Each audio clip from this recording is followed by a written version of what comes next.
ఎట్లా చూస్తారండి? ఇందాక దేవిప్రసాద్ గారు మాట్లాడిన కామెంట్స్ కానీ, ఇప్పుడు ఆయన డోర్స్ మూసివేశారంటే దానికి సంబంధించి కూడా కామెంట్ చేశారు. సో కాంగ్రెస్ పార్టీ అంతిమంగా ఎట్లా చూస్తుంది డెవలప్మెంట్ని? మ్యూట్ లో ఉన్నారు సార్.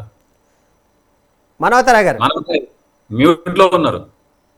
నేను ఇందాకే ఆయన మాట్లాడక ముందే చెప్పా, దెయ్యాలు వేదాలు వల్లిస్తే చెల్లదు, భూతాలు భగవద్గీత ప్రవచనాలు చెప్తే వినరు, సాతాను బైబిల్ వ్యాఖ్యలు చేస్తే ఎట్లుంటుంది చెప్పండి?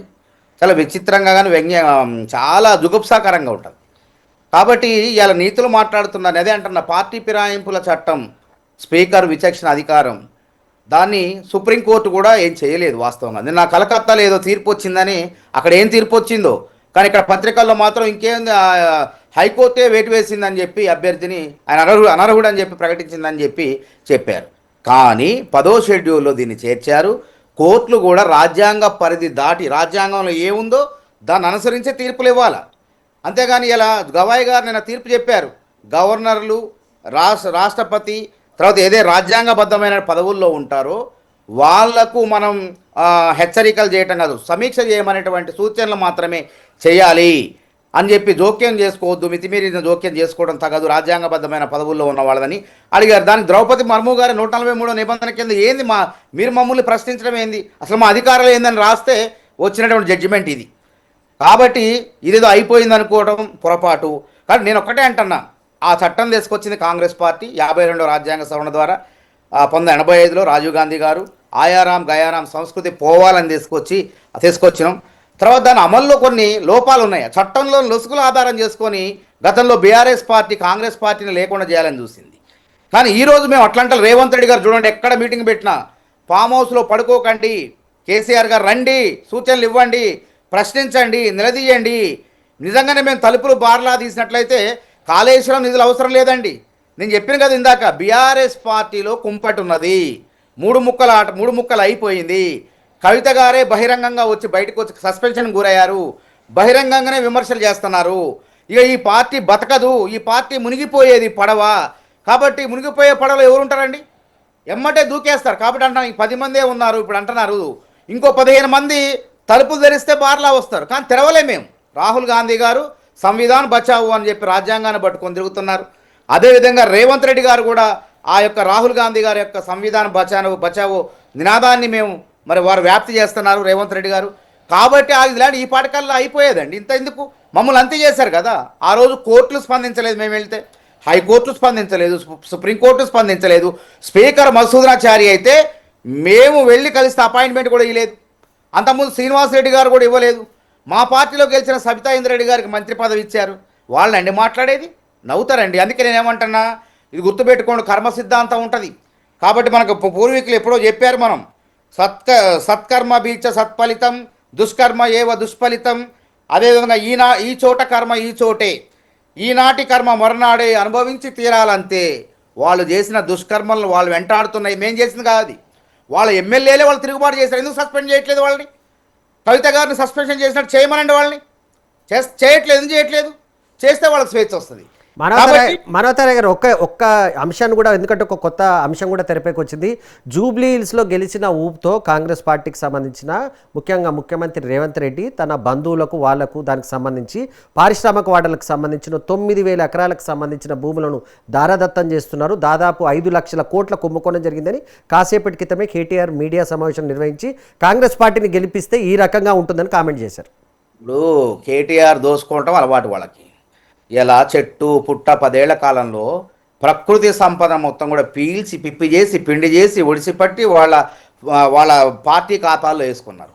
ప్రజా సంపద మొత్తం దోచుకున్నారు. పేదవాళ్ళకి ఇల్లు కట్టమంటే ఢిల్లీ నుంచి ప్రతి జిల్లా కార్యాలయంలో అంగరంగ వైభవంగా పార్టీ కార్యాలయాలు కట్టారు, డబుల్ బెడ్రూమ్లు కట్టలేదు.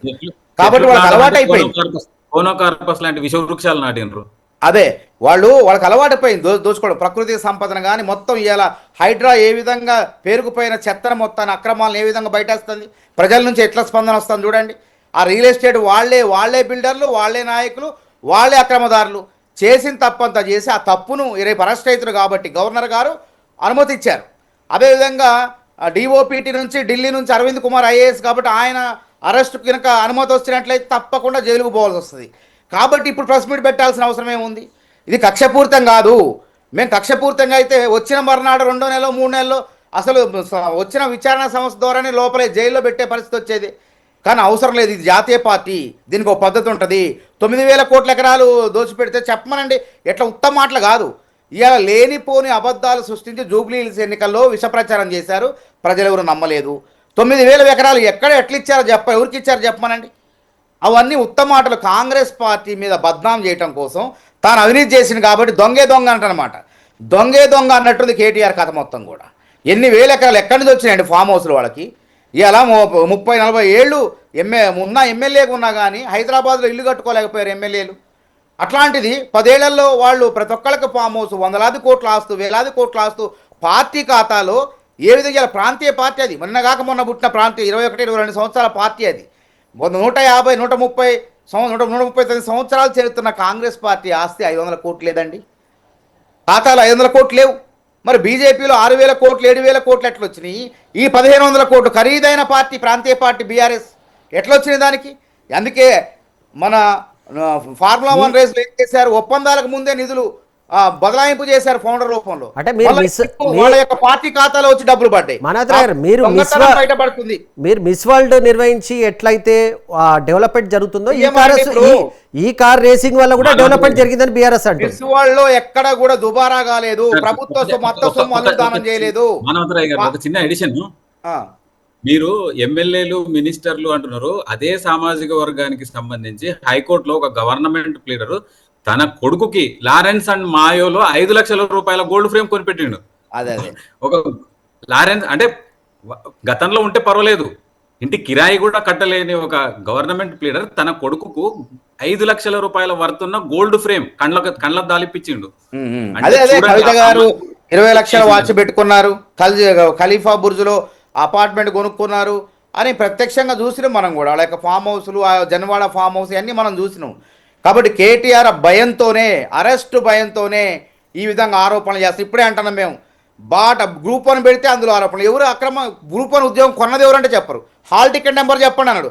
లంచం ఇచ్చింది ఎవరు, లంచం తీసుకున్నది ఎవరో చెప్పమంటే చెప్పరు. మేమే పోరాటం చేస్తామండి. కాంగ్రెస్లోనే మీరు అవసరం లేదండి ప్రతిపక్షం, కాంగ్రెస్లోనే ప్రతిపక్షం ఉంటుంది. కాంగ్రెస్ నాయకులే కొట్లాడతారు. రేవంత్ రెడ్డి గారు నిరూపించమన్నారు. నిజంగానే నిరూపించండి అంటే ఎవరు నిరూపించరా? ఉత్తగేందంటే వాళ్ళు దొంగ కాబట్టి అవతల వాళ్ళని దొంగే దొంగ అనాల. ఇది కథ. ఇక్కడ నిజంగా 9,000 ఎకరాలు ఎవరు పంచారు, ఎట్లిచ్చారు? మా పైన అధిష్టానం ఉంది. ప్రాంతీయ పార్టీలాగా ఆయనే మంత్రి, ఆయనే రాజు, ఆయనే అన్నట్టు ఉండదు. ఇది చాలా ఉంటుంది, బహుముఖ నాయకత్వం ఉంటుంది, మా పైన అధిష్టానం ఉంటుంది.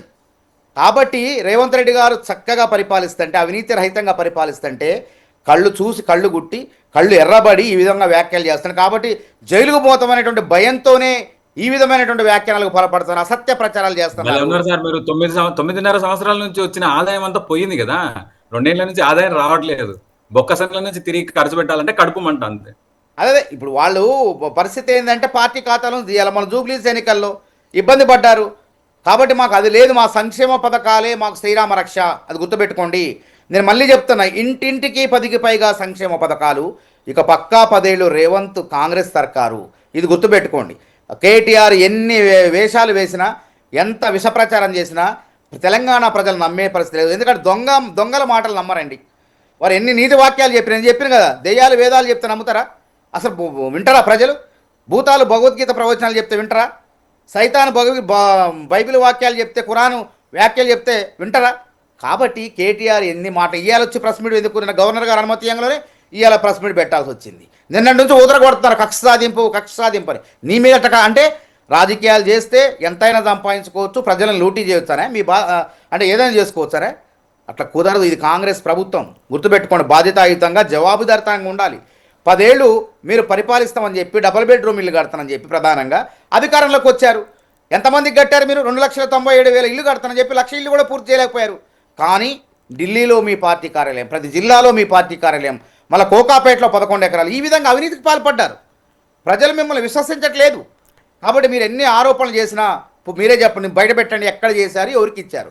ఉత్తగా విష ప్రచారం అంటే గోబెల్స్ ప్రచారం అంటారు కదా, ఆ విధంగా ప్రచారం చేసి కాంగ్రెస్ మీద బట్టగాల్చి మీదేస్తే సరిపోద్ది అనుకుంటున్నారు. Thank you.